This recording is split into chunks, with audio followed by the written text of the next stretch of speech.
can you do to help?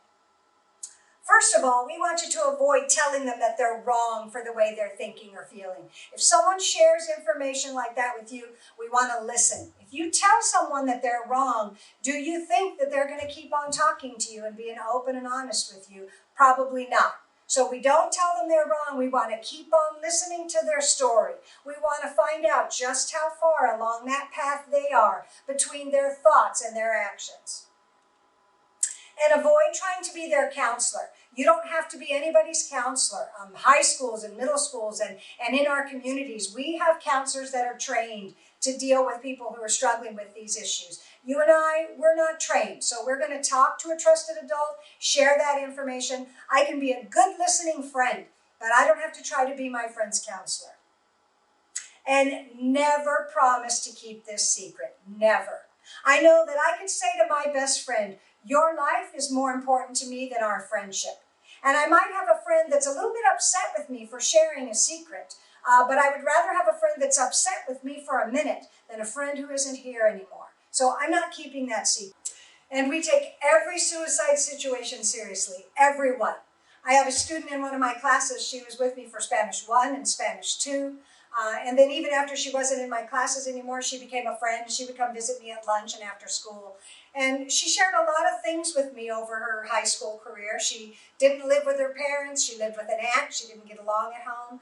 She had a boyfriend all through high school, on again, off again, and lots of things going on there. And she shared very intimate things with me and always said, Ms. Ferraro, don't tell anyone what I'm telling you. And I never would have, except that one Friday, that young girl left me a note on my desk. And it said, Ms. Ferraro, I love you, and I want to thank you for listening to me and for being my friend, but I'm done. I'll see you on Monday.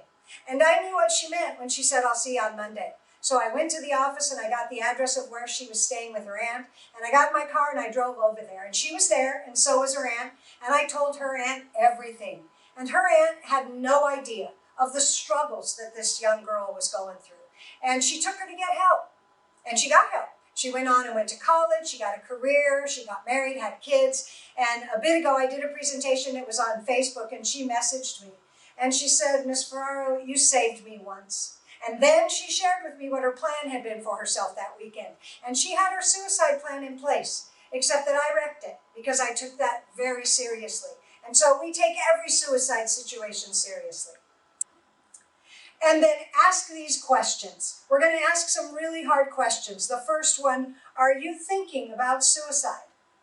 That's an uncomfortable question to ask. It's an uncomfortable word to say, but I'm going to say it. Because if I'm noticing signs in someone and I'm thinking that they're struggling, if I say that word, then that person, it's a relief to that person. They know that I'm safe. They know that if the answer to that question is yes, that they can share that with me. And so I'm going to ask, are you thinking about suicide? And then, do you have a plan? We know that it's very imminent to get someone connected to help if they have a plan already articulated. They're further along that path. And thirdly, have you ever attempted suicide before? Remember that statistic of 80%? That 80% of people who die by suicide have made a previous attempt. So that's important information to know. And then we ask, how can I keep you safe for now? Maybe I just keep on talking with that person and listen to them longer. Maybe we make a phone call together. Maybe I walk with them to some help and to someone. But I'm going to help them and work with them and stay with them. I want them safe for now. I want to bring them to water level, ready to move on to the next step. And time, I mentioned this earlier in the presentation, that time is the most important thing we can put between a suicidal person and their action plan. So there's why I want to keep on listening and keep talking, mostly listening, to their story, to create that time between the thoughts and the actions so that I can be a helpful friend. And take them to or tell a trusted adult. That's a very important thing, especially for a young person, whether that trusted adult be a teacher or a parent or a pastor, a rabbi, a coach, someone else's parent, any parent. You do not have to harbor that responsibility. You take them to or at least tell the trusted adult. And connect them to resources for hope and help. We mentioned some. We're going to give you a list of some further along in the presentation, but we can connect that person to the hope and help that they need. We want you, if you see something, we want you to save something. take a screenshot, share that with a trusted adult. If you see a dark post, use all the technology that you have at your fingertips and be a life-saving friend. 1 in 4 people will experience a mental health condition, but some very encouraging information that most do not go on to die by suicide. A study of 100,000 teens with depression found a decreased rate of suicide within the first month of treatment. That's regardless of whether they use psychotherapy, medication, or both.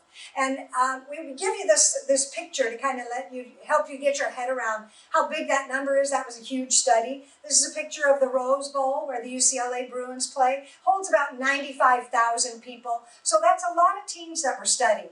And the important information there is that within 30 days, there could be a decreased rate of suicide attempts. Our program director says, can you just give us 30 days?